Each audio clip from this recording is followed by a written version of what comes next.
WWE এর ইতিহাসে এমন সাহস হয়তো আর কেউ দেখায়নি। কোম্পানির মালিক স্টেফানি ম্যাকম্যানের হাতের থাপ্পড় মাঝপথে আটকে দিয়ে রোমান রেইন্স বুঝিয়ে দিয়েছিলেন তিনি কারো গোলাম নন।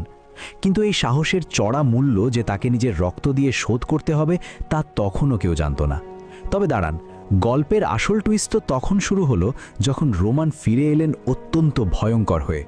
বন্ধুরা, ঘটনাটি শুরু হয়েছিল WWE এর একটি হাই ভোল্টেজ শোতে। রিংয়ের মাঝখানে দাঁড়িয়েছিলেন কোম্পানির অন্যতম ক্ষমতাধর মালিক স্টেফানি ম্যাকম্যান। তিনি ভেবেছিলেন তিনি যা খুশি তাই করতে পারেন। রাগের মাথায় তিনি রোমান রেইন্সকে একটি থাপ্পড় মারতে যান, কিন্তু তিনি ভুলে গিয়েছিলেন যে তার সামনে দাঁড়িয়ে আছে দ্য বিগ ডগ। রোমান সাথে সাথে স্টেফানির হাতটি ধরে ফেলেন এবং চোখে চোখ রেখে বুঝিয়ে দেন, আমার সাথে এই ভুল করার সাহস দেখিও না।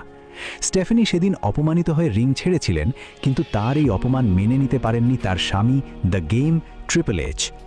পরের সপ্তাহেই ঘটে সেই মর্মান্তিক ঘটনা। ট্রিপল এইচ অন্ধ আক্রোশে রোমানের ওপর ঝাঁপিয়ে পড়েন। তিনি রোমানকে এতটাই মারেন যে রোমানের নাক দিয়ে অঝরে রক্ত ঝরতে থাকে। স্টেফানির অপমানের বদলা নিতে ট্রিপল এইচ রোমানকে আধমরা করে রিংয়ে ফেলে রেখে যান। সেদিন মনে হয়েছিল রোমান রেইন্সের ক্যারিয়ার হয়তো এখানেই শেষ, কিন্তু বাঘ জখম হলে যে কতটা ভয়ঙ্কর হতে পারে সেটা ট্রিপল এইচ কল্পনাও করেননি। কিছুদিন পর যখন ট্রিপল এইচ নিজের বিজয় উল্লাস করছিলেন, ঠিক তখনই ফিরে আসেন রোমান রেইন্স। কিন্তু এবার তিনি একা আসেননি, সাথে নিয়ে এসেছিলেন এক বুক জ্বালা আর প্রতিশোধের আগুন। তিনি ট্রিপল এইচকে এমনভাবে মারতে শুরু করেন যে রেফারি, সিকিউরিটি, এমনকি লকার রুমের অন্য রেসলাররা এসেও তাকে থামাতে পারছিল না। রোমান সেদিন কাউকে পরোয়া করেননি। তিনি একের পর এক রেসলারকে উড়িয়ে দিয়ে ট্রিপল এইচকে পিটিয়ে বুঝিয়ে দিয়েছিলেন, ক্ষমতা জারি থাক, রাজত্ব শুধুই রোমানের। স্টেফানি ম্যাকম্যান সেদিন নিজের স্বামীর এই হাল দেখে ভয়ে পাথর হয়ে গিয়েছিলেন। এটাই ছিল রোমান রেইন্সের আসল রূপ, যা আজও দর্শকদের মনে গেঁথে আছে।